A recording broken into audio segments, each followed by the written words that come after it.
안녕하세요. 반갑습니다. 다시 한번 인사드리겠습니다. 저는 예배인 교회를 섬기고 있는 이성재 목사라고 합니다. 아마도 이곳에 초대받아 오신 많은 분들이 여기까지 오시는데 굉장히 많은 용기가 필요했다는 것을 저희가 잘 알고 있습니다.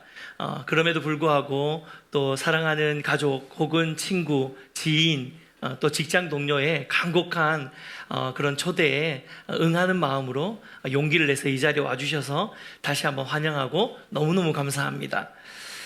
사실 여러분이 이곳 가운데 오시는 것도 용기가 필요했지만 여기 계시는 여러분 주변에 있는 여러분의 지인분들, 가족분들, 또 친구, 동료분들도 여러분에게 교회 가자라고 한마디 하는 것이 얼마나 용기가 필요한 일인지 모릅니다. 왜냐하면 저희도 알거든요. 요즘 교회에 대한, 기독교에 대한 이미지가 별로 좋지 않다는 걸 저희가 가장 잘 알고 있습니다. 그래서 이제 교회 가자라고 권유하는 게 많은 사람들에게는 굉장히 좀 폭력적으로 들릴 수도 있고, 또 굉장히 좀 싫은, 가기 힘든데 또 가고 싶은 마음이 없는데 억지로 또 이렇게 권유받는 좀 굉장히 머쓱한 상황이 벌어질 수도 있다는 것을 저희가 잘 알고 있습니다. 하지만 그럼에도 불구하고 아마 이 자리에 나오신 까닭은 여러분을 초대한 그분들이 정말 여러분이 믿을 수 있는 분이고, 또 신뢰할 수 있는 분이고, 또 사랑하는 분이기 때문에 아마 이 자리에 초대를 받고 나와 주셨을 줄 믿습니다. 다시 한번 너무너무 감사드립니다. 그렇습니다. 요즘 교회에 대한, 또 기독교에 대한 이미지가 정말 많이 좋지 않죠. 예수님은 우리에게 하나님을 사랑하고 내 이웃을 내 몸과 같이 하라라고 말씀해 주셨습니다. 그리고 너희는 세상의 빛이 되고, 또 세상이 부패하지 않도록, 세상이 타락하지 않도록 정결하게 만들고 부패를 방지하는 소금과 같은 그런 존재가 되어라라고 성경에서 말씀해 주셨습니다. 그런데 사실 우리 교회는 또 많은 경우 기독교인들의 삶의 모습들은 오히려 세상 속에서 빛과 소금으로 살기보다는 덕이 못 되는 그런 모습들을 간혹 보여질 때가 너무 많고, 또 그런 이야기들이 너무나도 종종 이제 왕왕 들려지기 때문에 사실 그런 부분으로 인해서 저희도 너무 안타깝고 또 죄송한 마음이 참 많이 있습니다. 하지만 그럼에도 불구하고 여러분, 저희가 여러분에게 용기를 내서 이 자리에 함께 와서 한번 예배 같이 드리자, 교회 한번 왔으면 좋겠다라고 용기를 내서 저희가 권유했던 이유는 뭐냐면요, 비록 세상에서 교회에 대한 이미지나 그리스도인에 대한 이미지가 좋지 않게 많이 비춰지고 있지만, 그럼에도 불구하고 우리가 믿고 있는 이 성경의 진리는 정말 진리의 말씀이라는 것을 우리가 믿기 때문입니다. 비록 우리의 삶이 연약해서 때때로는 덕이 되지 못할 때도 있고, 실수하고 실패하고 넘어지고 너무 많은 부족함들을 보일 때가, 부끄러울 때가 참 많이 있음에도 불구하고, 그럼에도 불구하고 우리가 믿고 있는 하나님의 말씀, 우리가 믿고 있는 예수 그리스도의 그 말씀의 진리만은, 그것은 거짓이 아니라 생명을 줄 수 있는 참 진리라는 것을 우리가 믿고 있기 때문에 그 진리를 여러분에게 소개하고 나누고 싶은 마음에 여러분을 초대하게 되었습니다. 그래서 오늘 우리가 믿고 있는 이 진리의 말씀이 이 자리에 초대되어 오신 우리 VIP 분들에게도 마찬가지로 꼭 필요한 말씀이 되기를 주님의 이름으로 축복해 드립니다. 여러분, 이 땅을 살아가는 많은 사람들이 다 저마다의 인생을 목적을 가지고 살아가고 있다는 거 여러분 아시죠? 아마 여기 앉아 계신 모든 분들도 나름대로 자신의 인생을 살아갈 때 목적이 다 있을 것입니다. 우리 초등학교 때 저는 대통령이 되고 싶습니다. 저는 소방관이 되고 싶습니다. 이런 막연한 꿈이 아니라 이제 인생을 살아가면서 조금씩 내가 무엇을 위해 살아야 되는지, 내 인생을 어떻게 살아야 되는지라는 그런 크고 작은 목적들이 어떤 사람들은 원대한 목적이 있고, 또 어떤 사람들은 그렇지 않은 소소한 목적이 있다 하더라도 그 정도의 차이는 있을 수 있지만, 모든 사람들은 각자의 인생의 목적을 추구하며 살아가기 마련입니다. 어떤 사람들은 명예를 쫓아서 살아가고, 또 혹은 어떤 분들은 돈을 쫓아 살아가고, 또 어떤 분들은 인기, 지식, 권력, 심지어 쾌락을 쫓아서, 즐거움을 쫓아서 살아가는 분들도 많이 있습니다. 근데 결국 각자가 추구해서 살아가고 있는 그 인생의 목적, 그 인생의 방향은 다 내용들이 다르지만 이 모든 것들의 목적이 결국 하나라는 걸 아십니까? 그 목적이 뭐냐면요, 바로 행복이에요. 모든 인간들은 다 행복한 삶을 살고 싶어 합니다. 내 인생이 행복한 인생이 되기를 다 원하고 추구하고, 그 행복을 쫓아가기 위해서 필요한 돈을 쫓기도 하고, 내가 행복해지기 위해서 사람의 인정들을 받기 원해서 인기를 원하고 명예를 원하고 권력을 원하면서 그것을 쫓아가기 마련입니다. 그래서 어떤 의미에서 이 땅에 있는 수많은 종교와 철학과 나아가서 인간이 행하고 있는 모든 정신과 육체적인 활동은 어떤 의미에서는 인간이 행복을 찾아가는 여정의 한 방편이라고 생각해도 될 것입니다. 특히나 예전에는 여러분, 많은 사람들이 다 성공을 쫓아가는 시대가 있었거든요. 이를테면 저희 부모님의 세대 혹은 그 부모님의 세대는 너무너무 가난한 시대를 살았잖아요. 특별히 저희 할아버지 세대 같은 경우는 이제 전쟁을 겪었던 세대, 저희 부모님의 세대도 마찬가지고요. 그러면서 참 너무나도 어려운 그 나라의 환경 속에서 성공을 쫓아서 살았던 시대가 분명히 있었습니다. 그러면서 열심히 쫓아서 어떤 의미에는 지금 우리나라가 이렇게 부강해지게 된 그런 이유가 있는 것이죠. 하지만 열심히 성공을 쫓아서 살았던 그 사람들의 그 인생을 돌아보니 사실 그 성공을 쫓아서 살았던 인생 가운데 너무 많은 잘못된 결과물들이 나오기 시작한 것이죠.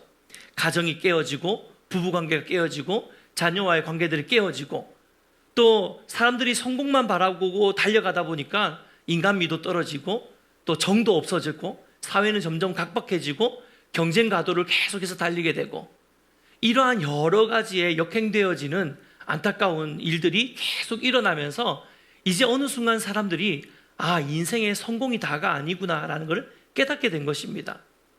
그래서 성공만을 쫓아가는 시대에 비해서 사실 이제 요즘 젊은 시대로 내려가면 내려갈수록 이제는 사람들이 성공이 아니라 행복하고 즐거운 삶을 살기를 원하면서 추구하면서 살아가고 있는 것이 바로 요즘의 모습이 아닐까 생각을 해봅니다.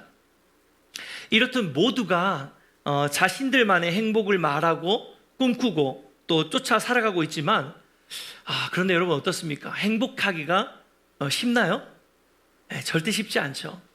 이 땅을 살아가면서 행복한 삶을 살고 있다라고 감히 이렇게 자신 있게 이야기할 수 있는 사람들은 많지 않을 것입니다.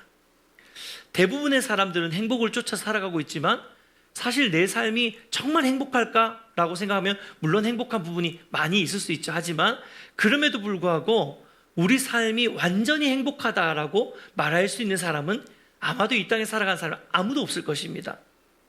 그만큼 이 땅의 삶을 사는 것이, 행복해지게 사는 것이 참 쉽지 않다는 것이죠. 아니, 오히려 더 인생을 살아가면 살아갈수록 더 많이 느껴지는 것은 뭐냐면 인생이 참 막막하고 현실이 두렵고 한 치 앞도 알 수 없고 너무 외롭고, 이게 아마 인생을 오랫동안 사신 분들도 살아가면 살아갈수록 더 많이 느껴지는 그런 두려움과 외로움과 부담감일 것입니다. 사랑하는 여러분, 왜 우리 인생에서 행복을 찾고 누리는 것이 이렇게나 힘들고 어려운 일일까요? 저는 그 이유를 오늘 성경 말씀을 통해서 함께 살펴보기를 원하는데요. 사실 많은 사람들이 이 성경에 대해서 생각할 때, 특별히 넌크리스찬들, 교회 다니지 않는 분들도 성경책은 다 아시잖아요. 그러니까 성경 이렇게 이야기하면 뭔가 일단 보기부터도 안 보고 싶죠. 너무 두꺼워서. 굉장히 두툼하고 뭔가 일반 책과는 다른 막 가죽도 덮여 있고 이러니까 좀 뭔가 경건한 이 종교적인 책이라고 생각하기 때문에 쉽게 이 성경에 다가가기도 어렵고, 또 성경을 잘 모르면서도 성경이 어렵다는 건 알고 있어요. 이 성경이 딱딱하고 되게 어렵고 뭔가 막 규율이 있고 막 얽매이는 것이 있을 것 같은 그런 느낌으로 성경을 이해합니다. 물론 성경책이 일반 책에 비해서 굉장히 두꺼운 것도 사실이고, 또 거기 안에 있는 내용이 어려운 것도 맞습니다. 하지만 여러분 그거 아십니까? 성경책을 자세히 읽어보시면은요, 이 성경의 가장 핵심적인 메시지 중에 하나가 바로 어떻게 하면 우리의 인생이 행복해질 수 있는지에 대한 비밀을 담고 있는 책이 바로 성경 말씀인 줄 믿습니다. 아멘입니까? 네. 그런 의미에서 성경은 인간이 행복하게 살아갈 수 있는 그 비법을 담은, 어떤 의미에서는 우리식으로 표현하자면 행복 매뉴얼 아니면은 행복한 인생 사용 설명서라고 봐도 될 만큼 이 성경 안에는 우리의 인생을 값지고 가치 있고 정말 진정한 행복이 무엇인지를 찾을 수 있는 비밀이 여기 안에 들어있다는 것입니다. 실제로 성경에는요 이런 말씀이 있어요. 신명기 10장 13절 말씀 같이 한번 읽어보겠습니다. 함께 읽겠습니다. 시작. 내가 오늘 내 행복을 위하여 내게 명하는 여호와의 명령과 규례를 지킬 것이 아니냐. 여러분 성경에도요 하나님이 우리 인간의 행복에 대해서 아주 많은 관심을 가지고 있다는 것을 보여주고 있어요. 그래서 기록된 이 하나님의 말씀이 너희의 행복을 위해서 명령하는 하나님의 말씀이다라고 이야기하고 있는 것입니다. 자, 그렇다면 과연 이 성경이 말하고 있는 행복의 원리가 무엇인지, 어떻게 하면 우리가 행복한 인생을 살 수 있는지, 이거는 뭐 크리스찬뿐만 아니라 여기 초대되어 오신 여러분들도 다 관심을 가지는 내용 아닙니까? 오늘 우리 성경이 말하는 행복의 세 가지 원리를 여러분과 함께 좀 나눴으면 좋겠는데요. 첫 번째로 성경이 말하는 행복의 첫 번째 원리입니다. 함께 읽어보겠습니다. 자신의 죄를 알아야 한다. 시작. 자신의 죄를 알아야 한다. 사랑하는 여러분, 이 행복한 인생을 살기 위해서는요 우리가 왜 행복하지 않는 이유를 알아야 합니다. 사실 많은 사람들이 인생의 행복의 조건을 자신이 처해 있는 상황과 환경으로 판단하기 쉬워요. 여러분도 그렇지 않으십니까? 내가 지금 행복한지 행복하지 않는지를 판단하는 근거가 어디 있으세요? 여러분의 삶이잖아요. 지금 내 삶에 뭐 여유가 좀 있으면, 통장에 막 이렇게 잔고가 좀 많으면 굉장히 행복한 것 같고, 또 우리 자녀들이 공부를 잘해가지고 막 학교에서 막 1등해서 오고 이러면 굉장히 막 행복한 것 같고, 네, 이거 다 당연 모든 사람들의 뭐 공통된 것 아닙니까, 그렇죠? 내가 좀 뭔가 잘 풀리고 일이 잘 되고 생각했던 것보다 더 좋은 결과가 나오고, 그러면 사람들은 거기에서부터, 그런 상황과 그런 환경에서부터, 이런 여러 가지 조건에서부터 나의 행복감을 누리면서 내가 행복하다라고 인식하게 됩니다. 그런데요, 사실 진짜 행복의 조건은 우리가 어떤 상황과 어떤 환경 가운데 있는지로 좌지우지되는 것이 아닙니다. 만약 우리의 행복이 우리가 가진 혹은 우리가 처한 상황과 환경에 좋고 나쁨에 달려 있는 것이라면 일단 무조건 많이 가진 부자들은 행복해야 되는 거고, 적게 가진 사람들, 가난한 사람들은 다 불행해야 되는 게 맞습니다. 하지만 전혀 그렇지 않다는 것을 우리 모두는 경험적으로 다 알고 계시겠죠. 그렇다면 왜 우리는 이 참된 행복에 이르지 못하는 것일까요? 그 이유는 성경에서 우리가 이 땅에서 태어난 목적대로 살지 못하기 때문이다 라고 이야기하고 있습니다. 지금 우리 눈에 보이는, 여러분 눈에 보이는 많은 물건들이 우리 눈앞에 보여지는데요, 이 모든 물건들은 하나같이 다 이 존재의 목적을 가지고 있습니다. 이 컵의 존재의 목적이 뭐죠? 물을 담는 거죠. 물을 담고 목이 마르면 이렇게 물을 마시는 거. 물론 이 컵을 연필꽂이로 쓰시는 분도 계시지만 이 컵이 만들어진 원래의 목적은 물을 담는 것입니다. 그러니까 이 컵이 만들어진 목적에 가장 부합하게, 가장 가치 있게 쓰이기 위해서는 여기에 뭐 화분으로 이용할 수도 있고 뭐 연필꽂이로 쓸 수도 있지만, 본연의 목적대로 사용되려면 물을 담는 용도로 사용되어질 때 이 컵이 가장 가치 있는 역할을 하게 되는 것이죠. 마찬가지로 여기는 이제 교회다 보니까 이 악기들이 많이 있죠. 이 악기들이 있는 존재의 목적도 연주자를 통해서 연주되어질 때 이 악기가 가지고 있는 가장 아름다운 소리를 내므로써 인해서 이 존재의 가치와 목적이 드러나게 되는 것입니다. 연주를 못하는 분이 이 피아노 있어 보인다 해가지고 집에 거실에 딱 이 피아노 두고 항상 이제 먼지만 쌓여 있으면 그게 사실 무슨 의미가 있습니까? 이 존재의 목적을 잃어버리게 되는 것이죠. 악기의 입장에서는 행복하지 않는 거예요. 자기가 태어난 존재는, 목적은 연주자에 의해서 연주되어지는 것이 이 악기의 존재 목적인데, 이걸 그냥 DP용으로 사용한다면, 그냥 전시용으로 사용한다면 이것은 이 피아노에게 있어서는 전혀 존재의 목적대로, 그 가치대로 쓰이지 않는 인생이 되는 것이죠. 피생이라고 해야 되는지 모르겠지만 웃으라고 드린 이야기인데 아무도 웃지 않습니다. 네. 이것이 바로 행복의 원리라는 것입니다. 우리가 이 땅에 태어난 그 존재의 목적대로 사는 것. 그런데요, 마찬가지로 성경에는요, 하나님께서 우리 인간을 만드신 분명한 목적이 있다라고 말씀하고 있습니다. 그것은 하나님이 인간을 창조하셨을 때 하나님이 자신의 형상으로 창조하셨다라고 창세기 말씀에 기록하고 있거든요. 자신의 형상으로 창조하셨다는 것은 뭐냐면 자신을 닮게 만드셨다는 것입니다. 이를테면 부모와 같은 마음인 거죠.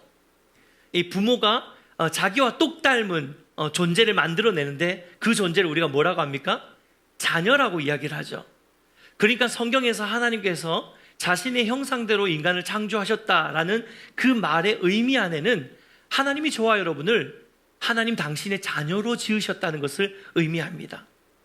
왜냐하면 성경에 모든 우주 만물을 만드셨을 때 하나님이 어떻게 만드셨냐면요, 개는 개처럼 만들고 소는 소처럼 만들고 각기 그 모양과 각기 그 종류대로 만드셨는데 유일하게 사람만 사람을 사람처럼 만들지 않으시고 사람을 하나님처럼 만드셨다라고 기록하고 있어요. 그 뜻은 뭐냐면 우리 인간을 수많은 우주 만물의 똑같은 피조물처럼 만드신 것이 아니라 하나님의 자녀로 특별한 존재로 우리를 창조하셨다는 것입니다. 믿으십니까? 그래서 여러분은 정말 특별한 존재예요. 놀라운 존재입니다. 하나님이 하나님 자신의 모습으로 우리를 만드셨다는 것이에요. 혹시 우리 가운데 내 존재가 너무 초라하게 느껴지시는 분들이 있다면 오늘 이 말씀이 여러분에게 위로가 되기를 소망합니다. 그래서 하나님이 우리를 이렇게 특별한 존재로 지으신 이유가 있어요. 그건 뭐냐면 성경에 보면요, 하나님이 우리를 하나님 당신의 자녀로 지으신 다음에 우리와 함께 이 땅을 다스리기를 원하셨기 때문에 우리를 하나님의 형상으로 창조하셨다라고 기록하고 있어요. 그렇습니다. 여러분, 인간의 창조 목적은요, 하나님 안에 거하면서 하나님의 자녀로 살아가면서 우리의 영의 아버지, 영의 부모님 되시는 그 하나님과 함께 이 땅을 다스리고 통치하는 그런 역할로 살아가는 것이 바로 우리가 이 땅 가운데 태어난 목적과 사명과 이유라는 것입니다. 근데 문제는 인간이 어느 순간부터 내가 하나님의 자녀라는 사실을 부인하고 하나님이 어디 있냐고 그러면서 하나님을 떠나 살면서 내가 이 땅의 주인인 양, 내가 이 땅의 신인 양, 내가 이 땅에 마음껏 내 마음대로 살아가도 되는 것인 양, 그렇게 살면서 자기가 원하는 대로, 자기가 원하는 욕망대로 인생을 살게 되는 것이죠. 그러면서 하나님이 원래부터 우리를 지으셨던 그 오리지널 디자인, 원래 우리를 만드셨던 그 계획대로 살지 않고 내 마음대로, 내 뜻대로, 내가 하나님인 양 그렇게 마음대로 방종하면서 내 마음대로 살아가고 내 욕망대로 살아갔기 때문에 바로 그것이 성경에서 죄라고 이야기를 하고 있는 것입니다. 그래서 로마서 3장 23절 말씀에는 이렇게 이야기합니다. 같이 한번 읽어볼까요? 함께 읽겠습니다. 시작. 모든 사람이 죄를 범하였음에 하나님의 영광에 이르지 못하더니. 그렇습니다.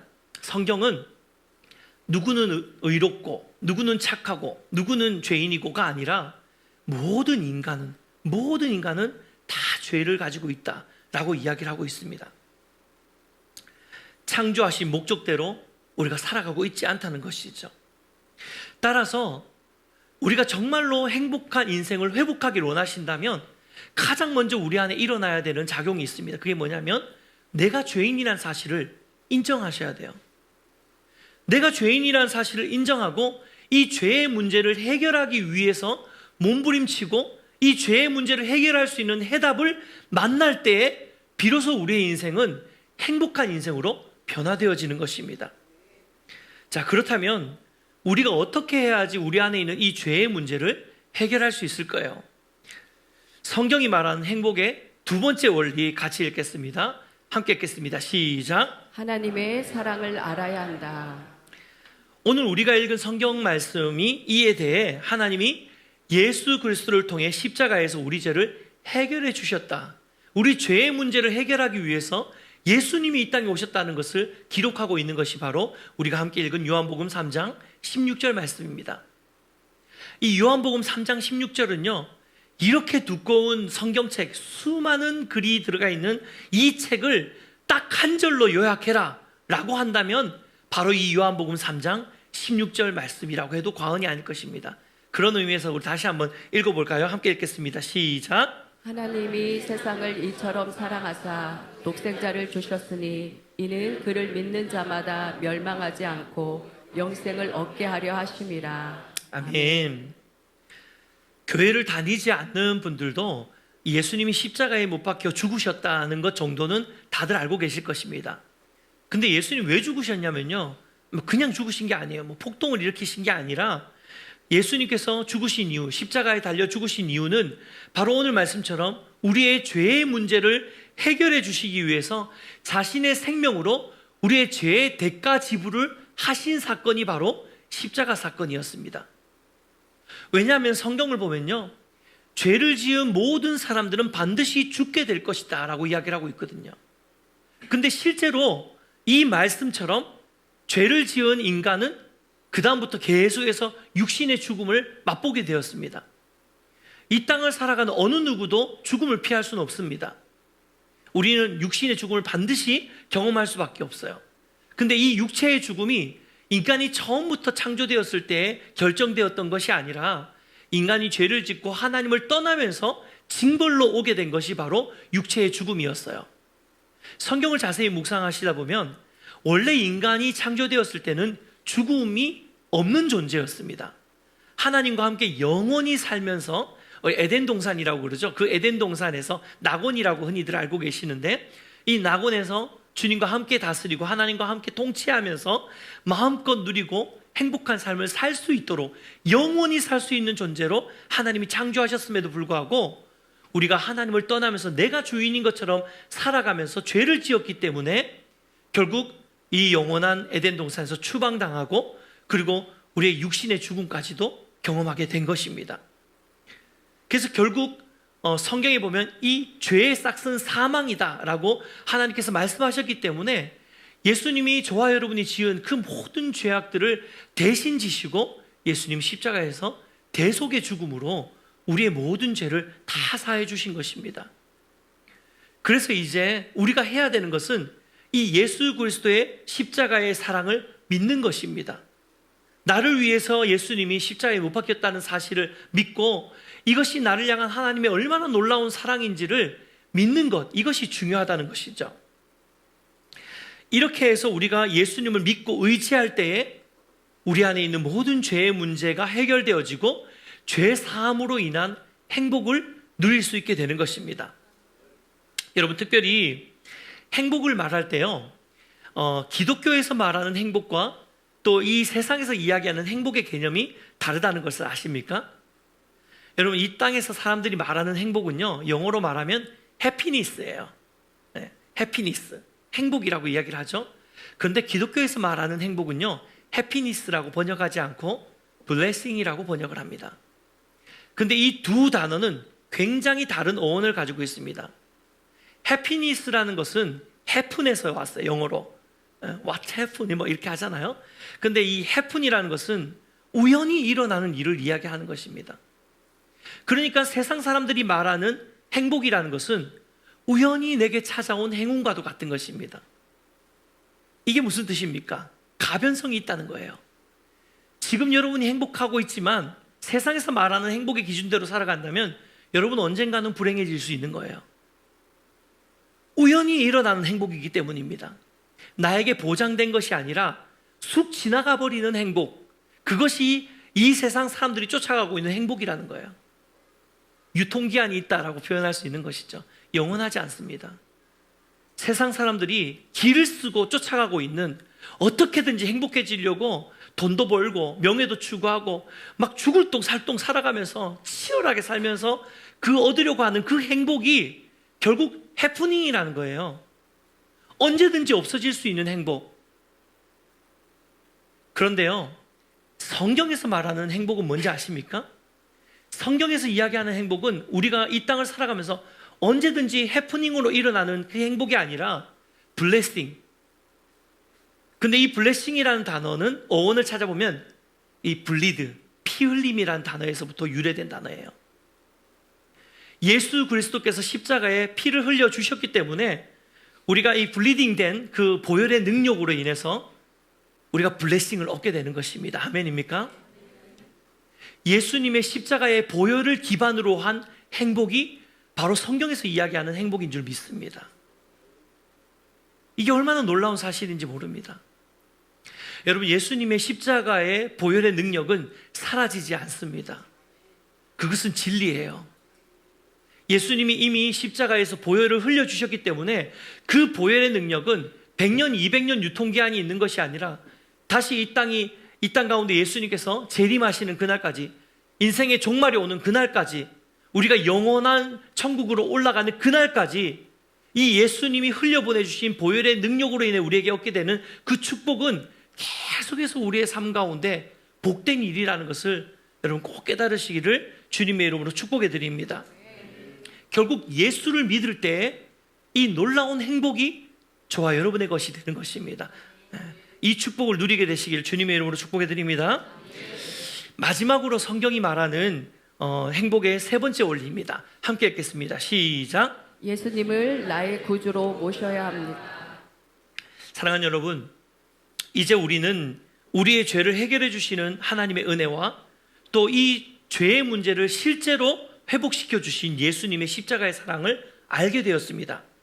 그렇다면 이제 우리가 그 사랑을, 그 은혜를 나의 것으로 받아들여야 합니다. 그 예수님을 내 삶에 모셔야 한다는 것입니다. 이것을 성경에서는 영접이라는 단어로 이야기를 합니다. 흔히 우리가 일반 세상에서도 영접이라는 단어를 흔하진 않지만 가끔씩 쓰죠. 어떤 중요한 게스트들이 오실 때 그분들 어떻게 좀 영접해야 될지 이렇게 이야기를 하는 것, 바로 그거 영접입니다. 받아들이는 거죠. 요한복음 1장 12절 말씀 같이 한번 읽어볼까요? 함께 읽겠습니다. 시작. 영접하는 자, 곧 그 이름을 믿는 자들에게는 하나님의 자녀가 되는 권세를 주셨으니. 여러분, 영접한다는 것은 받아들인다는 것인데요, 받아들인다는 것은 믿는다는 것을 의미합니다. 우리가 누군가 밖에서 노크를 했을 때 이렇게 이제 안에서 이렇게 안을 보잖아요. 보면 밖에 누군가가 있는지 확인을 합니다. 근데 그 사람이 믿을 수 있는 사람이면 그때 비로소 우리가 이 잠금쇠를 풀고 문을 열어주게 되는 것이죠. 영접하는 것입니다. 믿을 수 없는 사람은 영접하지 않는 것이죠. 그러니까 결국 우리가 예수님을 영접한다는 것은 예수님을 믿겠다라고 결정하는 것입니다. 이렇게 우리가 예수님을 영접할 때 하나님은 우리의 삶 가운데 내 인생의 주인으로, 왕으로 우리 인생 가운데 찾아오시게 되는 것입니다. 여러분, 예수님을 나의 구주로 믿는 자에게는요, 정말 실제적인 행복이 주어지는데요, 예수님을 믿을 때 실제적으로 주어지는 행복을 제가 크게 세 가지로 한번 가지고 와봤습니다. 첫 번째는 신분의 변화가 일어나고요, 두 번째는 온갖 저주와 고통에서부터 자유케 되어질 수 있고, 마지막으로는 사망의 권세에서부터 자유케 되어지는, 이것이 예수님을 믿을 때 얻을 수 있는 가장 큰 축복 세 가지입니다. 먼저 신분의 변화를 한번 생각해 보면요, 우리가 예수님을 영접한다는 것은 뭐냐면 예수님을 우리의 아버지로, 내가 주님의 자녀라는 것을 인정하고 내가 하나님의 자녀가 되겠습니다 라는 것을 고백하는 것입니다. 근데 하나님의 자녀가 되면 뭐가 좋냐면요, 제가 생각해 봤는데, 자녀가 되면 제일 좋은 게 뭘까? 그러면서 제가 새 아이를 키우는 다둥이 아빠거든요. 제가 나이에 비해서 저희 아이들이 좀 많이 어린 편입니다. 늦게 태어나가지고. 그런데 이 아이들을 키우면서 제가 느끼는 거 뭐냐면, 얘들은 참 좋겠다, 아빠가 있어서. 뭐 제가 썩 잘하는 아빠는 아니지만, 그래도 뭔가 아이들이 필요할 때 언제든지 와서 이거 사줘, 저거 사줘 요구할 수 있는 아버지가 있는 것이잖아요.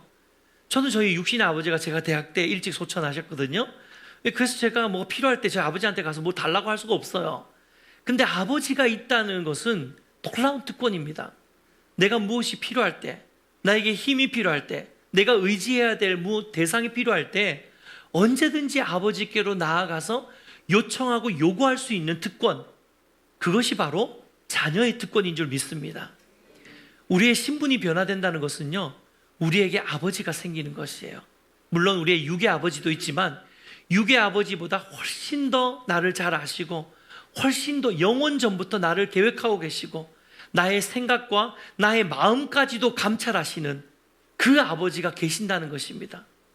그래서 예수님 믿는 분들은 아마 여기 초대받아 오신 분들도 그런 생각들을 많이 하셨을 겁니다.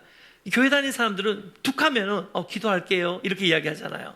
왜냐하면 우리가 아버지가 계신다는 것이 이 기도할 수 있는 특권을 이야기하는 것입니다. 이 기도라는 것은 우리 부모님께 우리가 요청하는 행위예요. 아빠 장난감 사줘. 이것이 기독교에서 말하는 기도입니다.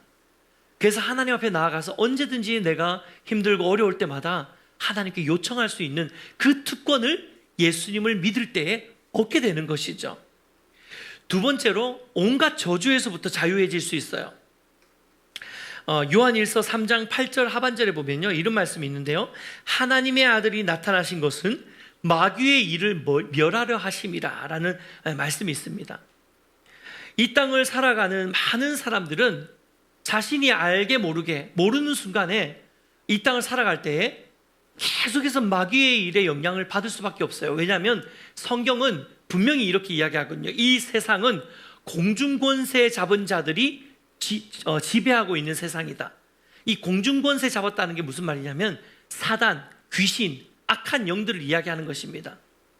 이 땅의 모든 영적인 그 권세들은 악한 권력들이 요소요소에 들어가서 붙들고 있고 사람들의 마음을 무너뜨리고 무너지게 만들고 중독되게 만들고 죄를 쫓아가게 만들고 탐욕을 쫓아가게 만들고 이건 모든 것들이 악한 영적인 권세들이 있다는 것을 성경은 이야기하고 있어요. 그래서 인생을 살아가는 분들, 물론 악하게 살지 않는 많은 선한 분들이 계시지만 그런 선한 분들의 삶을 보아도 세상을 살아가는 모든 사람들은 다 알게 모르게 이러한 악한 영향력들, 귀신의 영향력들, 악한 영의 영향력들 안에 매여 있는 부분들이 너무나도 많이 있다는 거예요. 이 얼마 전에 아주 큰 히트를 쳤던 파묘라는 영화 여러분 보신 분들 아마 계실 텐데요.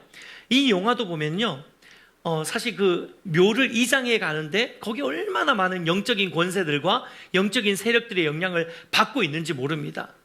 그런데요, 세상 사람들은 알게 모르게 마귀의 일, 귀신의 일, 어둠의 영역에 묶여서 이런 하나하나에 다 이렇게 의기소침하고 이런 하나하나에 다 두려워하고 무서워하고 혹시 이렇게 하면 잘못되는 거 아닐까? 혹시 이렇게 하면 너무 저주받는 거 아닐까? 혹시 이렇게 하면 귀신 쓰이는 거 아닐까? 이러면서 다 마음이 이 두려움에 이렇게 묶여서 그렇게 세상을 살아가는데요. 예수 믿는 사람에게 그런 게 없습니다. 왜냐하면 우리는 그런 모든 공중공세 잡은 자들의 영향력이 아니라 이 땅을 창조하시고 또 우리의 주인 되시고 온 땅의 주인 되시는 하나님, 성령님의 영향력 아래 들어가 있기 때문입니다. 아멘입니까? 그래서 우리는 어떠한 귀신의 영향력에서 자유로울 수 있어요. 세상 사람들은 이사를 가는 것조차도 손 없는 날을 찾아서 귀신 없는 날을 찾아가지고 그 날을 쫓으려고 비싼 돈 주고 이사를 하잖아요. 저는 부동산 가서 이렇게 이야기합니다. 손 있는 날로 이사 날짜 잡아주세요. 네. 싸거든요. 네. 손 있는 날로 부탁드립니다. 왜냐요? 우리는 귀신의 영향력에서 자유하기 때문이에요. 우리는 악한 영향력이 두렵지 않기 때문입니다. 왠지 아십니까? 예수 그리스도 성령 하나님이 우리의 보호자가 되시기 때문입니다. 마지막으로 예수 믿는 사람에게 가장 귀한 특권이 뭐냐면요, 사망의 권세에서 자유할 수 있다는 것입니다. 요한복음 5장 24절 말씀 같이 한번 읽어보겠습니다. 함께 읽겠습니다. 시작.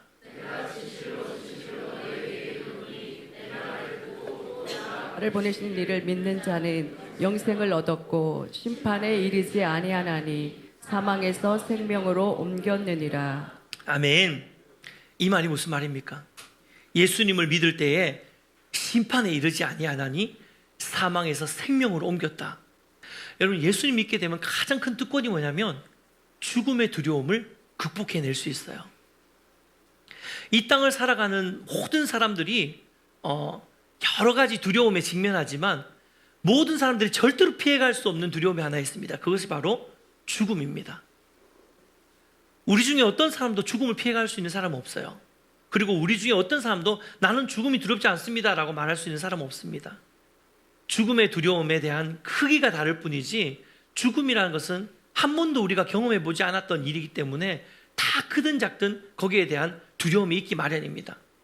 하지만 예수님을 믿는 사람들은 이 죽음이 끝이 아니라 죽음 이후에 영원한 생명이 있다는 것을 알기 때문에 이 죽음의 두려움에서부터 자유할 수 있는 것입니다. 아멘입니까?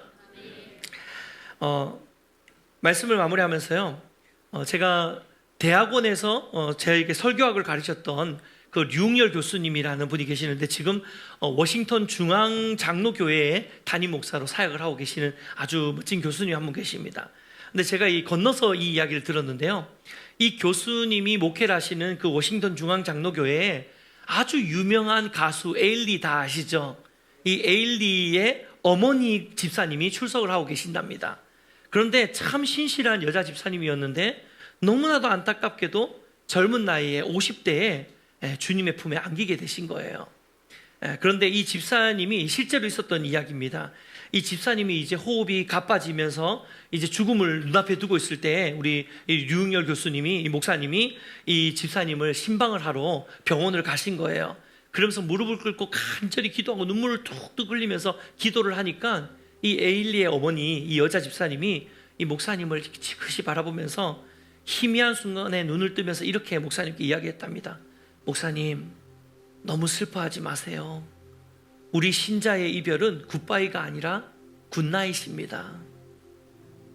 여러분, 이게 바로 예수 믿는 자가 가지고 있는 특권입니다. 이게 바로 예수 믿는 자가 누릴 수 있는 영광인 줄 믿습니다. 사랑하는 여러분, 이제 저는 여러분에게 믿음의 결단을 요청드리고 싶습니다. 오늘 이 예수님께서 지금 이곳에 계시는 여러분 한 분 한 분의 마음의 문을 두드리고 계십니다. 우리 예배인교회 성도님들의 마음도 두드리고 계시고 또 여기에 초대받아 오신 여러분의 마음도 예수님이 똑같이 두드리고 계세요. 성경의 계시록 3장 20절 말씀에 이런 말씀이 있습니다. 볼지어다 내가 문 밖에 서서 두드리노니 누구든지 내 음성을 듣고 문을 열면 내가 그에게 들어가 그로 더불어 먹고 그는 나와 더불어 먹으리라. 예수님께서 하신 말씀이에요.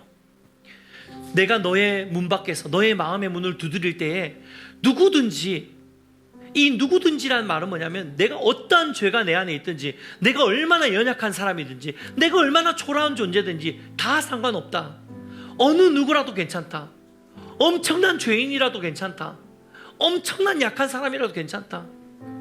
누구든지 나를 믿는 그 믿음으로 내 음성을 듣고 문만 연다면 내가 이제 그 사람 안에 들어가서 그 사람의 하나님이 되어줄 것이고 그 사람의 아버지가 되어줄 것이고 그 사람이 어렵고 힘겨울 때 의지할 수 있는 힘이 되어주고 용기가 되어주고 친구가 되어줄 것이다. 이게 예수님이 바로 계시록을 통해서 우리에게 하고 계시는 말씀이에요. 마지막으로 제가 그림 하나를 가져왔는데요, 교회 다니시는 분들은 다 아는 그림일 거고요, 교회 안 다니시는 분들도 가끔씩 어디 지나가다가 아마 이 그림을 보셨을 텐데요, 바로 홀만 헐튼이라는 분이 그린 문 두드리는 예수님이라는 아주 유명한 그림입니다. 근데 이 그림을 자세히 보시면은요, 이 그림에 좀 재밌는 하나의 요소가 있는데요, 지금 이 문에 손잡이가 없습니다. 아무리 찾아봐도 이 문에 손잡이가 없습니다. 작가가 실수로 빠뜨린 것이 아니라 일부러 이렇게 그린 것입니다. 왜냐하면 우리의 마음의 문의 손잡이는 밖에서 열 수 있는 것이 아니라 오직 안에서만 열 수 있기 때문입니다. 프랑스의 수학자이면서 철학자였던 파스칼이 이런 이야기를 했다고 합니다. 인간의 마음에는 빈 방이 하나가 있다. 이 방이 채워질 때까지 참된 만족은 없다. 사람들은 이 공허함을 채워보려고 지식, 재물, 명예, 쾌락을 찾는데 노력하고 있지만 결코 그런 것들로 이 방을 채울 수 없고 오직 하나님을 모실 때에만 이 방을 채울 수 있다. 여러분, 예수님이 행복의 원천인 줄 믿습니다. 행복은 소유에 있는 것이 아니라 예수 그리스도를 만나는 데 있습니다. 그래서 이 시간 제가 여러분에게 좀 요청하는 것은요, 혹시 오늘 이 말씀을 듣고 여러분 마음 가운데 예수님을 믿기 원하시는 분들이 있다면 마음으로 한번 결단해 보셨으면 좋겠습니다. 그래서 우리 예배인교회 성도님들도 마찬가지고요, 우리 성도님들 중에서도 아직까지 예수님을 마음으로 영접하지 않은 분들이 혹 계실 수도 있습니다. 교회는 열심히 다니고 있지만 내가 아직까지 내 삶의 주인으로 예수님을 모시지 않은 분들도 계실 수 있어요. 그래서 이 시간 여러분 눈을 한번 감고 만약에 여러분이 오늘 이 시간 여러분의 삶에 정말 예수님을 나의 삶의 주인으로 내 마음의 문을 내가 열고 예수님을 받아들이기를 원하시는 분들이 있다면 이 시간 여러분 가슴에 손을 한번 올려주시면 감사하겠습니다. 네, 감사합니다. 여러분 마음에 손을 한번 얹고 저를 따라서 이렇게 함께 기도하겠습니다. 이것은 우리가 예수님을 받아들이는 영접 기도라고 이야기하는데요, 제가 한 소절씩 읽을 때 여러분이 따라 읽으시면서 기도하시면 됩니다. 함께 기도하겠습니다. 따라 하시면 됩니다. 주 예수님, 주 예수님, 나는 주님을 믿고 싶습니다. 나는 주님을 믿고 싶습니다. 십자가의 죽으심으로 십자가의 죽으심으로 내 죄를 감당해 주시니 감사합니다. 내 죄를 담당해 주시니 감사합니다. 지금 나는 내 마음의 문을 열고 지금 나는 내 마음의 문을 열고 예수님을 나의 구주, 예수님을 나의 구주, 나의 하나님으로 영접합니다. 나의 하나님으로 영접합니다. 나의 죄를 용서하시고 나의 죄를 용서하시고 영생을 주심을 감사합니다. 영생을 주심을 감사합니다. 나를 다스려 주시고 나를 다스려 주시고 나를 주님이 원하는 사람으로 나를 주님이 원하시는 사람으로 만들어 주옵소서. 만들어 주옵소서. 예수님의 이름으로 기도합니다. 예수님의 이름으로 기도합니다. 아멘. 눈을 뜨실까요? 여러분, 방금 여러분이 정말 작은 믿음으로 정말 하나님이 살아계실까? 정말 내가 하나님을 영접하면 하나님 내 삶의 주인이 되실까? 라고 하는 그 작은 믿음으로 여러분이 가슴에 손을 얹고 기도하셨습니다. 근데 성경에는 분명히 이렇게 이야기하고 있어요. 겨자씨만한 믿음만 있어도 이 산을 들어 저 산으로 옮기는 놀라운 믿음의 역사를 보게 될 것이라고. 할렐루야. 여러분의 그 작은 믿음에 하나님께서 응답하실 것입니다. 그래서 이제 하나님이 여러분 삶의 주인으로 여러분과 함께 여러분의 인생에 동행하시면서 정말 이전에 누리지 못했던 그 행복한 인생을 사시게 될 줄 믿습니다. 네, 제가 짧게 기도해드리고 오늘 예배를 좀 마쳤으면 좋겠는데요, 함께 기도하겠습니다. 사랑해 주님 감사합니다. 오늘 이렇게 우리 귀한 분들을 저희가 예배인교회에 초대해서 함께 우리가 믿고 있는 이 복음의 진리를, 말씀의 진리를 나누었습니다. 아버지, 짧은 이 설교 말씀을 통해서 우리가 하나님을 알지 못했던 사람들이 또 하나님을 금세 믿게 되는 일들이 쉽게 일어나지 않는다는 것을 우리가 잘 알고 있습니다. 하지만 그럼에도 불구하고 오늘 많은 분들이 가슴에 손을 얹고 정말 작은 마음으로, 작은 믿음으로 정말 하나님이 살아계실까?